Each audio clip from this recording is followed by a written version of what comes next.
स्वागत है। आज हम बात कर रहे हैं संयुक्त राष्ट्र शांति सेना की। आपने सुना होगा ब्लू हेलमेट्स। हाँ बिल्कुल।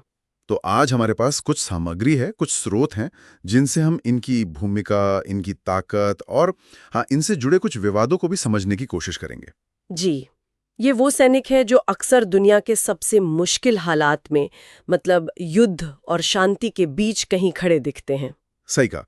तो सबसे पहले ये समझते हैं कि ये ब्लू हेलमेट्स आखिर हैं कौन। मतलब जो दस्तावेज हमारे पास हैं वो बताते हैं कि ये सिर्फ सैनिक नहीं है। नहीं, बिल्कुल नहीं। इनमें सैनिक तो होते ही हैं, साथ में पुलिस अधिकारी और सिविलियन कर्मचारी भी शामिल होते हैं। यूएन इन्हें तैनात करता है। और इनका मकसद है उन देशों में टिकाऊ शांति के लिए एक माहौल बनाना जो संघर्ष से जूझ रहे हैं। और ये संख्या में भी काफी हैं, जैसा कि स्रोत बताते हैं। हाँ, काफी। मतलब अभी की बात करें तो 120 से ज्यादा देशों के करीब 70,000 शांति सैनिक। 70,000? और ये दुनिया भर में लगभग 1 दर्जन मतलब 12 से ज्यादा सक्रिय मिशनों में काम कर रहे हैं। ज्यादातर अफ्रीका और मध्य पूर्व में, कुछ यूरोप में भी है। अच्छा, तो इनका काम सिर्फ कह सकते हैं पहरा देना तो नहीं होगा? स्रोत कुछ और भी बताते हैं इनके कामों के बारे में? हाँ बिल्कुल, इनके काम काफी विविध है। जैसे आम नागरिकों की हिफाजत करना, वो तो सबसे जरूरी है। हाँ, फिर संघर्ष विराम यानी सीज फायर की निगरानी करना, चुनावों में मदद देना, हथियार जमा करवाना जिसे निरस्त्रीकरण कहते हैं। अच्छा। और मानवाधिकारों को बढ़ावा देना। इनका एक मोटो भी है, शांति, प्रगति, सुरक्षा। सुनने में तो काफी प्रभावशाली लगता है। और क्या इनकी कुछ कामयाबियां भी रही हैं? मतलब असल में कुछ बदला है इनके होने से? हाँ, कामयाबियां भी है।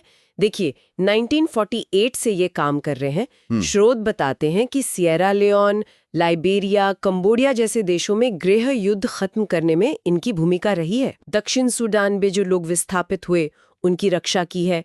लेबनान और साइप्रस में शांति समझौतों की निगरानी की है।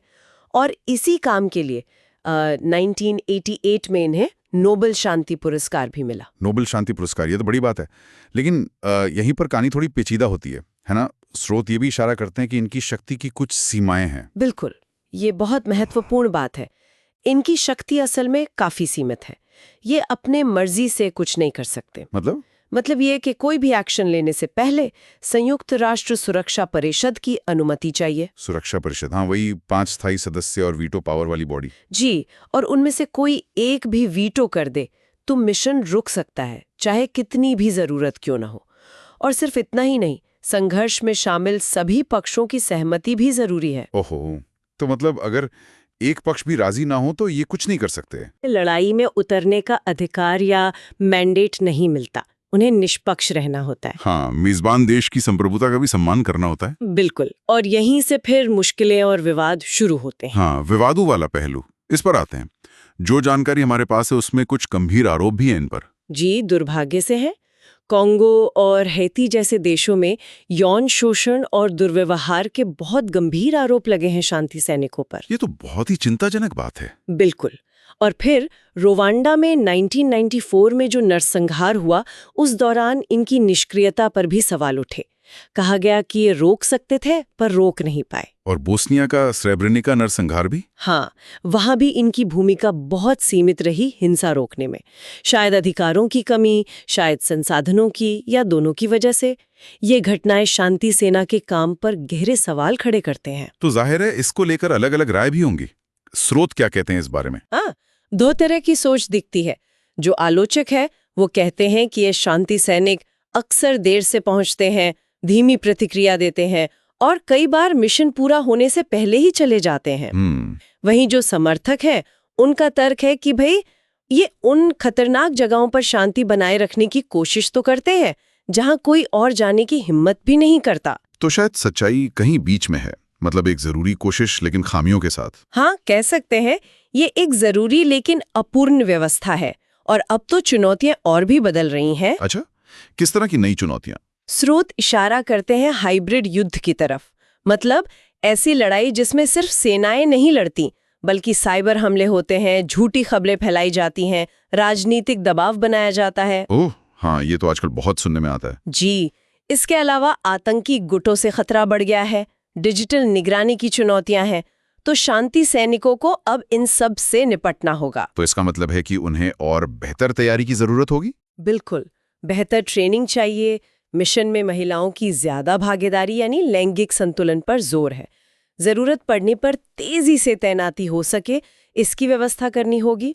और सबसे जरूरी, जवाबदेही। जवाबदेही मतलब अगर शांति सैनिकों पर आरोप लगते हैं जैसे यौन शोषण के, तो उनकी निष्पक्ष जांच हो और अगर वो दोषी पाए जाएं तो सजा मिले, तभी भरोसा बना रहेगा। सही बात है। एक और दिलचस्प चीज जो स्रोतों से पता चलती है वो ये है कि सैनिक भेजने वाले देश बदल रहे हैं। हाँ, ये एक अहम बदलाव है।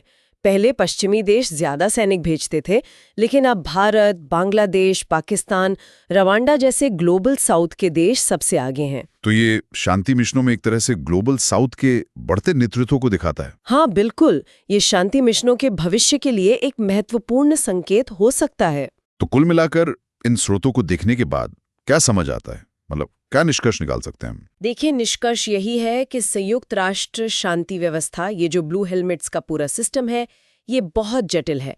इसमें कई खामियां हैं, कई नैतिक सवाल जुड़े हैं, लेकिन तमाम कमियों के बावजूद ये आज भी दुनिया भर में शांति कायम करने के सबसे बड़े और साहसिक अंतर्राष्ट्रीय प्रयासों में से एक है। हाँ, मतलब सीमाओं के पार जाकर मदद करने की एक कोशिश, भले ही हमेशा सफल न हो। जी बिल्कुल, ये उन आदर्शों का प्रतीक है। और ये हमें एक सवाल के साथ छोड़ जाता है।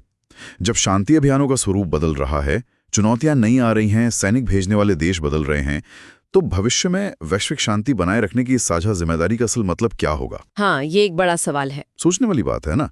इस पर शायद हमें और विचार करने की जरूरत